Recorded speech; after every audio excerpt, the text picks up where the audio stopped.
Okay, open CDCs. This video is particularly for Indians, even more so specifically for North Indians. So I'll be speaking in Hindi. सबसे पहले open CDC क्यों आने की जरूरत थी? Industry का demand आया था कि हमारे पास कई सारे लोग हैं जो कि जहाजों पे काम करना चाहते हैं और उनको सीमैनशिप स्किल्स नहीं चाहिए क्योंकि उनका काम जो है वो सीमैनशिप से रिलेटेड नहीं है और उनको इतने पैसे नहीं खर्चने प्रीसी कोर्स करने में। ये उन नौकरियों के लिए था जो फिटर वेल्डर की नौकरी के लिए थे, कुक्स की नौकरी के लिए थे, वेटर्स थे, शॉपकीपर्स थे, हाउसकीपिंग स्टाफ थे क्रूज शिप्स के ऊपर। सो प्राइमरीली डीजी शिपिंग ने इंडस्ट्री डिमांड की वजह से ये ओपन सीडीसी का कॉन्सेप्ट चालू किया, जिससे कि आप 5 STCW कोर्स करते हो। कौन से 5 कोर्स करने हैं?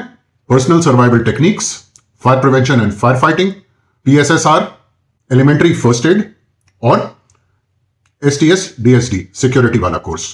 ये 5 कोर्स आप करिए, 15 दिन का टाइम है और इसके बाद आपको ओपन सीडीसी मिल जाता है।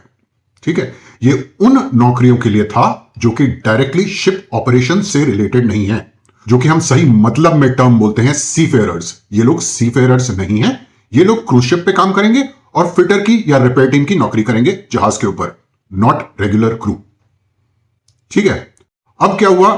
हमारे पास फ्रॉड मैरीटाइम इंस्टीट्यूट्स हैं जो कि चालू हो गए। जी, जहाज के ऊपर हम नौकरी दिलाएंगे, आपको सीडीसी बनवाएंगे, आपका सीलर बनवाएंगे, इतने पैसे हमको दो, उसके बाद हम लोग जहाज के ऊपर चढ़ा देंगे। इन लोगों ने स्पेसिफिकली नॉर्थ इंडिया में, जहां पे लोगों को दरिया की नौकरी के बारे में मालूम नहीं है, उन जगहों पे इन लोगों ने बहुत सारे बच्चों को बेवकूफ बनाया, उनसे बहुत सारे पैसे लिए, उसके बाद नौकरी नाम की कोई चीज नहीं थी। ITF ने 3100 कुछ केस रजिस्टर करे थे अबैंडन्ड सीफेयरर्स के पिछले साल में। 3100 में से ऑलमोस्ट 900 भारतीय थे और ये उसके पिछले साल में जो 400 करीब थे उससे ऑलमोस्ट दुगने से ज्यादा हो गए थे। तो डीजी शिपिंग ने पहला स्टेप क्या लिया? इन फ्रॉड से बचने के लिए फॉर्म 1 इशू करना शुरू किया, जिसमें जब आप भारत छोड़ के बाहर जाते हैं तो इमिग्रेशन के पास फॉर्म 1 ऑलरेडी सबमिट होता है। उससे क्या होता है? इमिग्रेशन को पता है कि यह सही RPSL से आया है और यह सही जहाज पे जा रहा है, लेकिन लोगों ने फ्रॉड फॉर्म 1 भी बनाने चालू कर दिए। उसके बाद अभी डीजी ने दूसरा फॉर्म 1 लाया है जो कि एडिटेबल नहीं है, जिसको डुप्लीकेट नहीं कर सकते। वो डीजी की तरफ से एंटर होता है, वहीं से लॉक होता है, उसके बाद कोई उसके साथ छेड़छाड़ नहीं कर सकता। तो ये फॉर्म 1, फॉर्म 1A और फॉर्म 1B आ गए हैं। ठीक है, ये इंडियन फ्लैग्स के लिए, फॉरेन फ्लैग्स के लिए और एंसिलरीज के लिए। ठीक है, form 1, form 1A, form 1B। Alright, अब हम आते हैं वापस सीडीसी के ऊपर। डीजी शिपिंग ने 1 अप्रैल से सारे ओपन सीडीसी बंद करने का फैसला लिया है। अगेन, ये इंडस्ट्री डिमांड से आया हुआ है। लोग चाहते हैं कि दरिया में जो बंदे जाएं उनको बेसिक ट्रेनिंग उनकी हो और बेसिक क्वालिफिकेशन उनकी हो। ये हम अब कैसे इंश्योर करेंगे? आपको सीडीसी मिलेगा, परंतु ओपन सीडीसी की जगह आपको कुछ बेसिक क्वालिफिकेशन करनी पड़ेगी। सिर्फ STCW के 5 कोर्स के साथ में ये सीडीसी नहीं मिलेगा।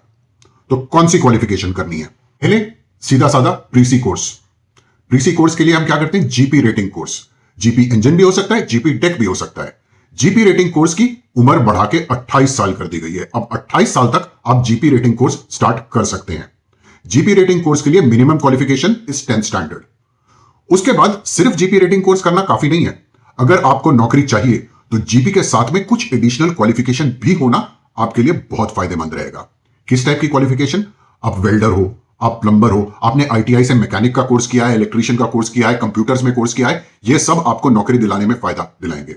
इसके अलावा इंग्लिश इज वेरी इंपॉर्टेंट। ज्यादातर जहाज पे English is the working language. तो आपको इतनी अंग्रेजी तो आनी चाहिए कि आप दूसरे की बात समझ सकें और अपनी बात इंग्लिश में दूसरे को समझा सकें। इतनी बेसिक इंग्लिश आना बहुत जरूरी है, इसके बिना नौकरी नहीं मिलेगी, ध्यान में रखना। सेकेंड कैटेगरी है अग्निवीर। बेसिकली अगर नेवी अग्निवीर है तो बल्ले बल्ले, अगर नेवी नहीं है, आर्मी अग्निवीर, एयरफोर्स अग्निवीर। जैसे ही आपको डिस्चार्ज सर्टिफिकेट मिलता है, आप STCW के 5 कोर्सेस करके सीडीसी ले सकते हैं, क्योंकि डीजी चाहते हैं कि अग्निवीर को फर्स्ट अपॉर्चुनिटी मिले मर्चेंट सीमैन बनने की। ठीक है, तो अग्निवीर हो गई हमारी सेकेंड कैटेगरी। थर्ड कैटेगरी हो गई हमारी हॉस्पिटैलिटी इंडस्ट्री।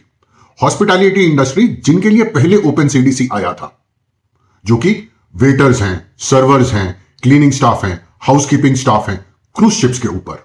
इन लोगों को अब एक एडिशनल क्वालिफिकेशन की जरूरत पड़ेगी। इस एडिशनल क्वालिफिकेशन का नाम है OCCP, orientation course for catering personal.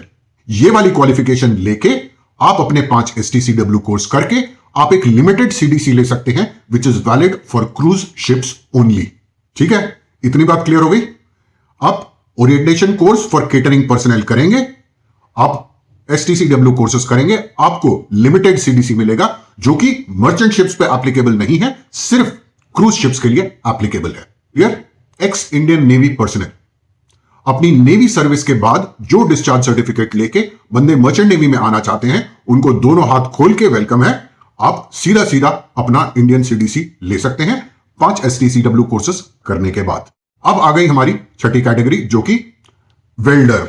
आपका क्लासिफिकेशन सोसाइटी से 6G वेल्डिंग सर्टिफिकेट होना चाहिए, ITI से फिटर का सर्टिफिकेट, इलेक्ट्रीशियन का सर्टिफिकेट, प्लम्बर का सर्टिफिकेट, कारपेंटर का सर्टिफिकेट, कंप्यूटर्स में सर्टिफिकेट। ये सब सर्टिफिकेट अगर आप ITI से लेते हैं, उसके बाद आप अपने 5 STCW कोर्स करके आप इंडियन CDC ले सकते हैं। आपकी ये क्वालिफिकेशन और कुछ वर्क एक्सपीरियंस होना आवश्यक है। इसके बाद नौकरी मिलना आसान नहीं होगा। बिना GP रेटिंग कोर्स के नौकरी मिलना आसान नहीं होगा, लेकिन अगर आप एक्सपीरियंस्ड और गुड पाइप फिटर या वेल्डर हैं तो नौकरी मिलने के चांस अच्छे होते हैं, अगर आपके पास बढ़िया रिकमेंडेशंस हो। फिर आ गई बारी कुक्स की, जो हमारे CCMC कैंडिडेट्स हैं। आप अपना कुक का सर्टिफिकेट लेते हैं, तो उसके बाद कुक के सर्टिफिकेट के बाद 5 STCW कोर्सेस करके आपको CDC मिल जाता है। और लास्ट आ गई सर्टिफिकेट ऑफ कॉम्पिटेंसी होल्डर्स। अगर आपने कोई भी ऐसी कंट्री से अपना COC करा है जिसको इंडिया रिकॉग्नाइज करता है, तो उस बेसिस पे आपको अपना CDC मिल जाएगा। तो ये बेसिकली गवर्नमेंट ऑफ इंडिया और इजी शिपिंग का इनिशिएटिव है सीफेयरर्स और कैंडिडेट्स को फ्रॉड से बचाने के लिए। इसके अलावा हर MTI जो कि कोई भी किसी भी प्लेटफॉर्म पे ये वादा करता है कि आप STCW कोर्सेज करो और हम आपको नौकरी देंगे, उसके खिलाफ DG शिपिंग क्रिमिनल एक्शन लेगा। उसकी पुलिस कंप्लेंट होगी और उसके खिलाफ एक्शन होगा, उनका सर्टिफिकेट रिवोक किया जाएगा। बहुत सारे सर्टिफिकेट्स DG शिपिंग ने RPSLs के भी और ट्रेनिंग इंस्टीट्यूट्स के भी रिवोक किए हैं, लेकिन ये लोग फिर किसी दूसरे नाम से चालू हो जाते हैं, फिर किसी के नाम से चालू कर लेते हैं। तो इसको कंटिन्यूअसली अपडेट करते रहना और इनकी कंप्लेंट करना हम सबकी जिम्मेदारी बन जाती है। ऐसा कोई भी एडवर्टाइजमेंट आप देखें जो कि झूठ लग रहा है, उसको तुरंत आप DG शिपिंग को फॉरवर्ड करें, वो लोग एक्शन लेंगे। इंडिया जो है अब ऐसे कगार पे खड़ा है जहां हम एक्चुअली मैरीटाइम सुपर पावर बन सकते हैं। दुनिया की मैरीटाइम शक्ति में से हम लोगों को ऊपर बढ़ना है। ठीक है, इस सब के लिए इजी और गवर्नमेंट ऑफ इंडिया आपकी सहायता मांगती है। हमें चाहिए सीफेयरर्स जो कि कॉम्पिटेंट हो, जो कि ब्रिलियंट हो, जो कि दुनिया के किसी भी जहाज पे काम करें और भारत का नाम रोशन करें। ध्यान में रखिए and as always stay safe.